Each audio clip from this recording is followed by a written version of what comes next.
Halo teman-teman, selamat datang di video kali ini. Di video ini, saya akan membagikan ringkasan dari sebuah podcast menarik antara Raditya Dika dengan Agus Leo Halim. Podcast ini membahas banyak hal penting, mulai dari dunia menulis, mindset, bisnis, sampai cara mengelola keuangan. Menurut saya, isi percakapan ini sangat berbobot dan relevan buat siapa saja yang ingin berkembang. Jadi, berikut ini adalah beberapa poin penting yang bisa kita pelajari dari obrolan mereka. Pertama, soal dunia menulis, Raditya Dika menekankan bahwa seorang penulis tidak boleh cengeng. Banyak orang menganggap menulis harus menunggu mood yang bagus, suasana yang nyaman, atau inspirasi datang. Padahal, cara berpikir seperti itu bisa menjebak kita jadi tidak produktif. Radit sendiri bercerita, dia sering menulis di berbagai situasi, bahkan di mobil atau di studio mic. Pesannya sederhana, satu halaman tulisan yang jelek, jauh lebih baik daripada tidak menulis sama sekali. Karena seiring waktu, kualitas tulisan akan membaik dengan latihan konsisten. Kedua, tentang kritik. Dalam proses kreatif, kritik seringkali terasa menyakitkan, tapi menurut Radit, mendengarkan kritik adalah sebuah seni. Banyak kreator gagal berkembang karena terlalu terikat dengan karyanya, sehingga sulit menerima masukan. Padahal, kalau kita bisa menurunkan ego, kritik justru bisa menjadi bahan bakar untuk perbaikan diri. Kuncinya adalah melihat karya secara objektif, bukan sekadar sebagai bagian dari diri kita. Selanjutnya, Radit juga mengangkat konsep pengembalian majemuk. Konsep ini awalnya populer dari dunia finansial, terutama investasi, tapi sebenarnya bisa diterapkan dalam berbagai aspek kehidupan. Usaha kecil yang dilakukan terus-menerus, kalau dikumpulkan dalam jangka panjang, bisa memberikan hasil luar biasa. Ini yang disebut efek compound atau compound effect. Jadi, jangan pernah merasa apa yang kita kerjakan sekarang sia-sia, karena hasilnya mungkin baru terlihat setelah melewati titik tertentu. Ngomongin soal finansial, Radit juga menyinggung pentingnya disiplin dalam mengelola uang.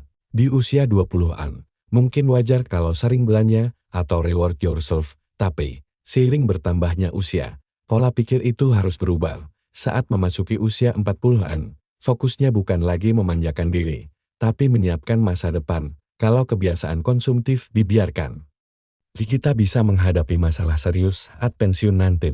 Selain itu, ada juga poin menarik soal pendidikan berbayar. Radit percaya, meski banyak informasi gratis, membayar untuk pendidikan punya nilai tersendiri. Ketika kita mengeluarkan uang, biasanya kita lebih serius, dan pengajarnya pun terdorong untuk memberikan kualitas terbaik. Jadi, jangan ragu untuk berinvestasi dalam diri sendiri melalui pendidikan formal atau kursus yang berbayar. Kemudian, Radit membahas soal growth mindset.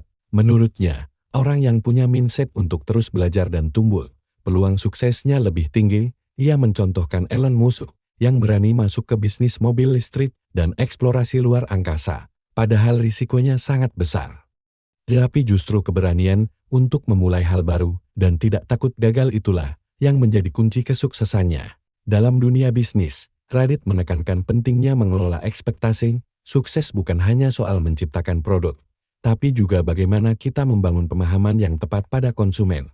Kalau kita bisa transparan soal apa yang ditawarkan, konsumen akan punya ekspektasi realistis, sehingga lebih puas dengan produk yang mereka dapatkan. Ada juga strategi unik yang ia ceritakan, Pay as you wish. Konsumen diberi kebebasan untuk membayar sesuai kemampuan mereka. Strategi ini ternyata efektif, karena bisa memberikan gambaran seberapa besar value produk kita di mata konsumen. Radit bahkan menerapkan pendekatan ini waktu pandemi. Ketika ia membacakan 5 cerpen di YouTube, hasilnya luar biasa, videonya ditonton jutaan kali. Dan dari sana banyak orang akhirnya tertarik mengikuti kelas menulis yang ia buka.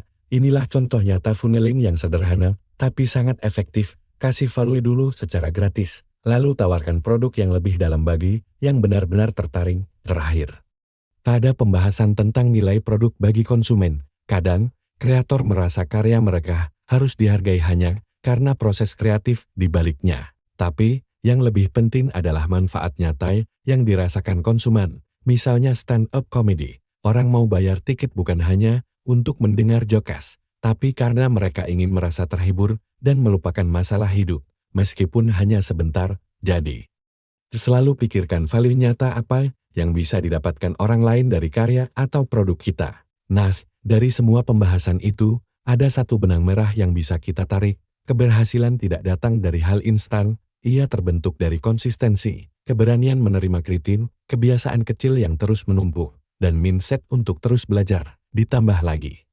bagaimana kita bisa mengelola keuangan, membangun bisnis, dan memahami nilai produk di mata konsumen. Itulah beberapa poin penting yang saya rangkum dari podcast Raditya Dika bersama Agus Leo Halim. Semoga ringkasan ini bermanfaat dan bisa jadi pengingat buat kita semua untuk terus konsisten, berani berkembang, serta bijak dalam berkarya maupun mengelola hidup.